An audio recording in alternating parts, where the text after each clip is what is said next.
what is income, who's an assessee, what is assessment year, previous year, exempted income, features of income. All these details we have learned in two modules, first two modules. Then third module I have used for residential status. Third module itself I have divided into three. First module I have explained theory and one problem for computation of residential status. Other two modules exclusively I have used for calculating the residential status with the help of problems. So I hope that this will be clear. And now this module I am coming with the explanation capital and revenue. Now why this distinction is important? Why we have to distinguish between capital income, capital expenses, capital revenue income, revenue expenses, capital income, capital losses, revenue income, revenue losses. Or altogether the distinction between capital and revenue, why it is important. We know that there are 5 heads of income, that is income from salary, income from house property, income from business or profession, capital gains and income from other sources. So here you have to remember that capital receipts, capital gains, capital losses are treated under the head capital gains. And revenue income, revenue expenses are treated in the head income from business or profession. You know that other heads of income, salary we will include in the head salary income, house property, income from house property we will include in income from house property head of income. Then income from other sources is like a residual income. If it's not included in salary, house property, capital gain or income from business or profession, it will come to income from other sources. Say for example, gift or lottery received, dividend received, bank interest, examination remuneration. All these things we will come under income from other sources. So this distinction is very, very important. If you have to distinguish an item, whether it should be treated in capital gain or whether this item should be treated in a business or profession, you have to distinguish this. So that is the importance of this module. Problems will not come from this module, but this theoretical concept is very, very important for doing the problems. So this is what I want to give you as explanation, and I hope that after this module you will be thorough with this distinction of capital and revenue so that you can use these basic concepts while doing the problems in income tax. So income and expenses can be classified into 3 divisions. One is capital receipts and revenue receipts. Second one is capital expenses and revenue expenses. Third one is capital losses and revenue losses. Now we are going to deal this in detail. The distinction between capital receipts and revenue receipts, capital expenses, revenue expenses, capital losses and revenue losses. You have to remember that if you get a question for examination, you have to write, when you are always writing as a distinction, you have to write it in a table form. Always you have to remember that I have used the short forms for the explanation because in PPT I cannot give the full sentences. So when you are writing the examination, you have to make it as a full sentence and you have to write. So in the PPT what I am showing is some important words I am capturing for my explanation because I cannot use the full sentences there. There is not much space there. So that is what I am going to do, and I am going to explain this module with the help of PowerPoint presentation. So why there is a need for this distinction? Capital receipts and losses are treated under capital gains. Always you have to remember that capital gain we will not be reporting every year. Once in a while only we will report capital gain. See, this is my 28th year of service, but I have reported capital gain only for 2 years. Though I file my returns all the 28 years, I have claimed capital gain only for 2 years. So that is very, very important. You have to remember that. So capital gain, we are not claiming every day or every year. Only twice I have claimed when I sold my house property. So that was the treatment for capital gain. Now we are talking about income from business or profession. I told you we are treating only revenue receipts and revenue expenses. So if you are not clear about this distinction, then you will go wrong in the calculation. So revenue receipts and revenue expenses will be there. If a person is doing business or profession, every year they will be reporting that. Whereas capital gain, it's not repeating. Once in a while only they will report that.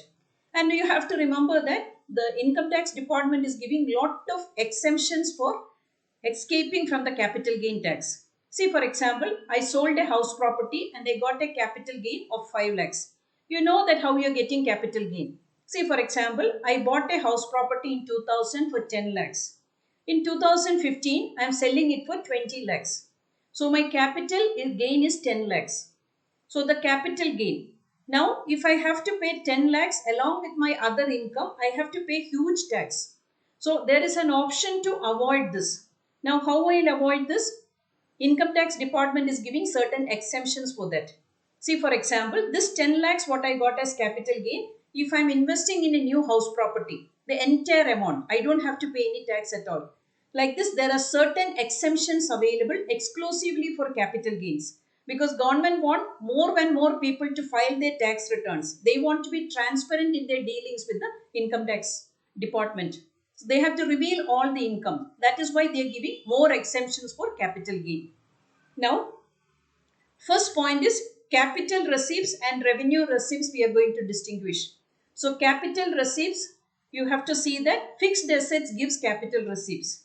That meaning when you're buying a plant or machinery or a vehicle for long-term use or a house property, anything related to a capital asset, it's a anything related to a fixed asset, it's a capital receipt.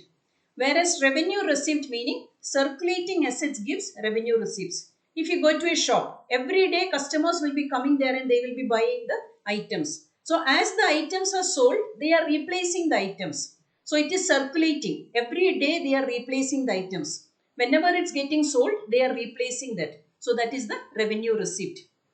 Second point you have to remember, capital receipt, receipt on termination of an income is a capital receipt. Termination of an income, you are not going to get an income from that fixed asset again. For example, compensation received for cancellation of business rights by government resulting in closing down of business. Say for example, this lockdown period. Now you know the disturbance between India and China. So some companies, Maharashtra government, Andhra government, where all they got the contract with Chinese companies, they cancelled that. Another example is Indian Railways got a contract with Chinese company. So that also they cancelled that. So these are termination of income. That contract is terminated there. It is not going to work. So it's a capital receipt. Termination of income. If there is a compensation clause, they will get that compensation. So it will be a capital receipt. Now, revenue receipt, receipt on substitution of income is a revenue receipt. For example, a compensation received in respect of stock in trade damaged by a business unit. See, for example, this lockdown period. Everybody was forced to close down their business units for 70 days. It was completely closed down, 70 days. So some of them, they need refrigeration, some of the items, all of a sudden they were asked to close the shops. So they suffered a loss. That will be a revenue loss for the business unit because it's a substitution of income. If the shop was open and if they are able to sell that item, it will be a revenue receipt for them. But this is a damage for that item, whatever they stored due to the special condition of lockdown. So it will be anything if they are getting a compensation from the insurance company, it will be a revenue receipt because it is directly affecting the substitution of income.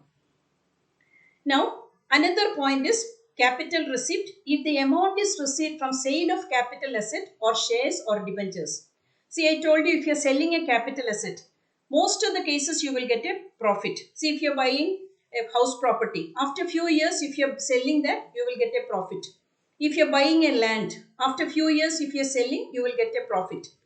Or if you are selling shares and debentures, if the capital market is good, is moving good, or it's giving good returns, then you can sell it at a higher rate. So that will be a capital receipt. Revenue receipt meaning if the amount is received from sale of goods, the day-to-day business. If you go to the supermarket or the hypermarket, so many customers will be going there. Now with this lockdown period also, they are doing online sales also. So they will be getting sales from the customers. So that will be a revenue receipt for them every day. That is their business and they are making income out of that. Next point you have to remember, capital receipts are non-recurring in nature. I told you I claimed 28 years I filed my tax returns. Right from the time I started working, I filed my tax returns. But only twice I reported capital gain. So capital receipts are not going to recur every day. Once in a while only we will get. So here I told you, if you buy a house property, you want to live in that house for so many years. After that only you will think about selling that. If you are able to gather money for buying a better house property, then you will think of selling that. So that is how you will get capital gain. Whereas revenue receipts are recurring in nature. A business organization without revenue receipt, they cannot survive. Every day they will be getting customers and they will be making profit out of that. The revenue receipts are every day, it's a recurring thing. Now, continuing with that, capital receipt is shown on the liability side of the balance sheet. Always you have to remember that. We are raising shares, we are raising capital, we are raising debentures. Everything we are writing on the liability side of the balance sheet. So that is the thing you have to remember. In the accounting treatment also it's different. So capital receipt we are showing on the liability side of the balance sheet. Whereas revenue receipt, you know that we are showing it in the profit and loss account. See, capital receipt is in the balance sheet, revenue receipt is in the profit and loss account. That also you have to remember, we are showing in the credit side of the profit and loss account. Credit side of the profit and loss account, we will write all the income or the receipts. So it will come in the credit side of the profit and loss account. Now, capital receipts are income generated from investment and financing activities of the firm. See, when you capital receipts, meaning you are investing in fixed asset, then you are generating an income. When you are buying a plant or machinery, you are utilizing that for manufacturing process. Then you are getting an income out of that. So, from the fixed asset, you are generating income. Or if you are investing in capital, shares or debentures, so that is the financing activity. When you are getting finance, you are using that finance for running the business activities. You are making profit. That is how you will get capital receipt. Whereas revenue receipts are the income generated from the operating activities of the business. So, if a business organization, if there's a bank, they will do the banking activities. If it's an insurance company, they will sell the insurance products. That is how they will get the revenue receipt. So any business activity, what all activity they are engaged in, so they will be doing that. If it's a restaurant, they will entertain customers and that is the revenue receipt for them. If Ola or Uber, they will run the taxi service and whatever the amount received from them will be their revenue receipt. This is the operating activity. What is the activity for which the business they started? That will be the revenue receipt. Whereas capital receipt is by financing activities. You are raising capital and you are using that. Or you are buying fixed asset.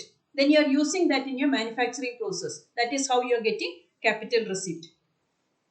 Now coming to the second point, capital expenses and revenue expenses.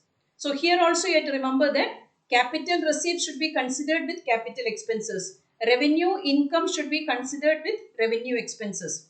So capital expenses and revenue expenses distinction is also important. So capital expenses, you have to remember, expenses related to capital assets are capital expenditure. Say for example, if a business unit is buying a plant and machinery. So you have to remember that all of a sudden you cannot go and install and it will start generating revenue. That concept is wrong. You may have to construct a platform. You may have to keep a separate building for that. You may have to keep an air conditioner for that. You may have to keep a generator for that. So many related expenses are there. So anything related to that fixed asset, it will come under the capital expenditure. You have learned this concept in accounting also. When you buy a fixed asset, all the incidental expenses for making that asset in running condition, that will be a capital expenditure. Revenue expenses, expenses related to circulating assets are revenue expenditure. See for example, if I go to a hypermarket, then I can see that when I see the provision, butter, milk, all the cheese, everything, sausages, everything they have kept it in the fridge, air conditioner. Similarly, meat, fish, egg and all, they are keeping it in a separate, they need separate storage for that. They have to spend for that. Some hypermarkets are centrally air conditioned. So here you have to meet certain expenses for keeping that circulating asset in the condition, in good condition. So if you go to a supermarket, you can see that plastic items, there is no need for air conditioner and all. But whereas milk and milk related products or fish, meat, egg and all, they need separate storage for that, air conditioner or something like that. They have to take extra care. Otherwise it will get spoiled. So these are the revenue expenses for a business organization. Capital expenditure, you have to remember that it's a long-term expenditure. When you are buying a capital asset, you are going to utilize that for so many years. Your intention of buying that capital asset is not to sell immediately. You are going to use for long term. Revenue expenses, these are short-term expenditure, because every day this circulating assets will keep changing. Customers will buy, they will change, they will replace the item. So the expenditure related to that item also will be changing. So it will keep changing. So it's short-term expenditure. Every month they may have to pay the rent. Every month they may have to pay the electricity bill. Every month they may have to pay the security staff salary. They will have to do the central air condition expenses. They have to meet every month. So these are the short-term expenditure. Whereas capital expenditure, it's for long-term. Coming to the next point, capital expenses, expenses incurred for acquiring the asset or increasing the earning capacity of an existing asset is a capital expenditure. Say, for example, if I'll explain the ready-made or the dry cleaning unit. See, if we'll first, when he started with minimum capital. Imagine a person started with a minimum capital. So he went for, or he used semi-automatic machinery. Now, after doing the business, he started getting some profit. So what he will do, after few years, he will, from semi-automatic, he may change to fully automatic machine. So that is a capital expense. So why he is from semi-automatic, why he is going to fully automatic is he want to increase the earning capacity of his business. So he can save time. He can increase he can give better quality. He can give good service for the customers. So these are all capital expenses. Whereas revenue expenses, you have to remember, expenses incurred for the day-to-day activities of the business is a revenue expenditure. Salary for the staff, electricity bill, then salary for the security, parking expenses, parking lot expenses. Then all these related expenses are the revenue expenses, advertisement expenses, manager's salary, salary to the staff. All these are revenue expenses. Now, coming to capital expenditure, if the expenditure is acquired as a source of income, it's a capital expenditure. See, for example, purchasing a patent right or a copyright. Now, you know that the entire world is looking for a medicine for COVID-19. Imagine somebody got the good medicine, they invented the medicine for COVID-19. So, manufacturing companies will be competing with each other to purchase that right. So they can manufacture and they can sell that. So that will be a capital expenditure, because that right they are going to utilize and they are going to mint money out of that, because now this is the thing they are going to buy, so that they know that if they purchase the right they can make money out of that. So that is it's a capital expenditure. It's a source of income. When they will get the COVID-19 medicine, if they'll get that patent right by a manufacturing company, then they can make money out of that. That is a capital expenditure. Revenue expenses, expenses for meeting the day-to-day activities of the business are revenue expenditure. I told you already, rent of the manager, rent for the building, rent, salary for the manager, rent for the building, advertisement expenses, electricity bill, parking lot expenses. So all this expenses can be revenue expenses. Now capital expenditure is incurred to improve the earning capacity of the business. So here you have to remember that if you're buying a plant and machinery, see I gave you the example of from semi-automatic, why you're going for fully automatic. You want to improve the earning capacity. See other competitors are doing that. So if you also provide that, you can attract the customers. You can give better quality service for your existing customers. Whereas revenue expenditure is incurred to maintain the earning capacity. See, your shop is not centrally air conditioned, but you know that if you have a hypermarket, other hypermarkets are centrally air conditioned. Customers prefer that. So you are also making it centrally air conditioned. So it's a revenue expenditure for the firm. So this, like that, any expenditure, see security, whatever security, existing security is not able to control the activities, because in a hypermarket they are getting more customers. So what they will do, they will change the security staff. That will be a revenue expenditure. They will give it to a more experienced security staff. The team of security will come and they will do the activities, or they will take the supervision. So that is a revenue expenditure. Now coming to the last point, capital losses and revenue losses. Capital losses, you have to remember, loss due to sale of a capital asset is a capital loss. Imagine if you are an educational institution, you got a school bus which you have used for 10 years. After that, if you want to sell that school bus, definitely you will get a loss only. So any loss due to a capital asset will be a capital loss. Whereas if you buy a house property or land and all, always appreciation will be there. Whereas in the case of vehicle and all, you will get always loss. So that is the any loss related to a capital asset is a capital loss. Revenue loss meaning loss due to sale of stock in trade is a revenue loss. Today when I went out, I saw that many shops, they want to close down because they are not getting customers. Lockdown period, you have seen that many businesses have shut down. So there I can see that 70% stock clearance sale, or they are going to, so that means they want to sell that stock and they want to get out of that business. It's a revenue loss. If the business was running, they would have made profit out of that. Now they are selling that and they are closing that business unit. It's a revenue loss. Next point you have to remember, amount deposited in the bank if withdrawn by an employee is a capital loss. This point is very, very important. The organization has deposited the money in the bank. From the bank, an employee, maybe forged signature or using the credit card, forged credit card, debit card, ATM card, or anything like that, he is able to withdraw money from the bank, then it's a capital loss.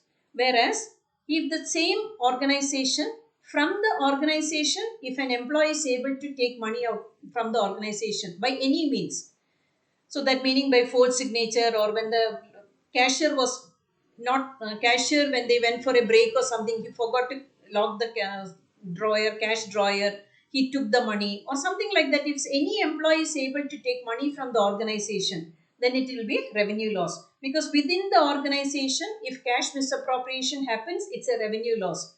Whereas you have to remember that the organization is deposited in the bank. From the bank, if an employee has misappropriated money, then it will be a capital loss. Now we are coming to the next point. Loss due to natural calamities is a capital loss.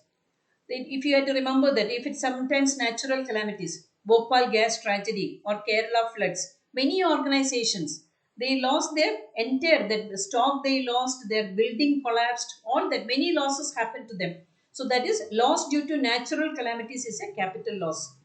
Whereas revenue loss by fire of an unsecured asset is a revenue loss. See, always you have to remember that unsecured asset. If it's secured asset, meaning you have insurance for that.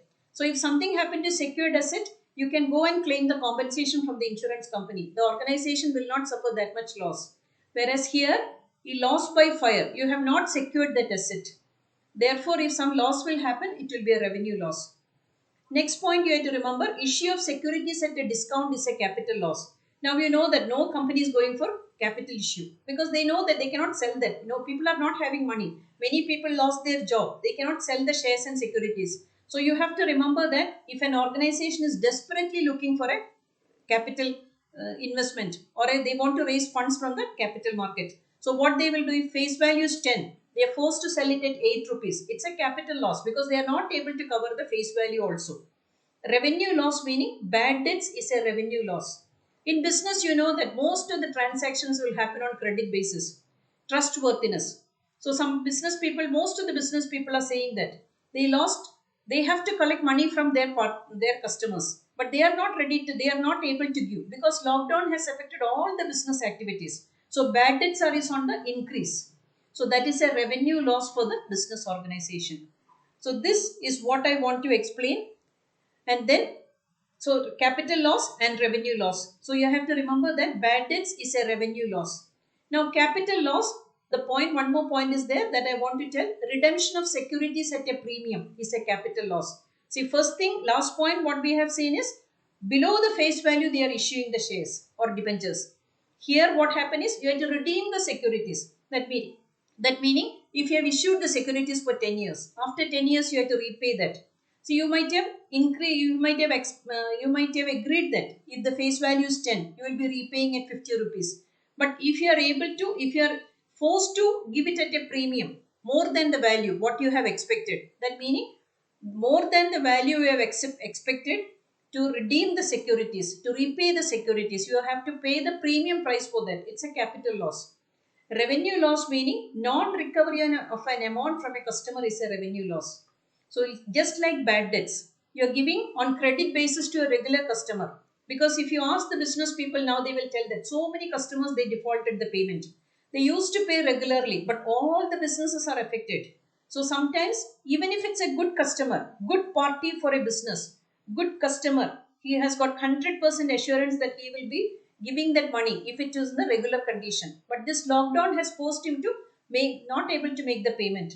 So non-recovery happens there. Then it's a revenue loss. This is the module about distinction between capital and revenue.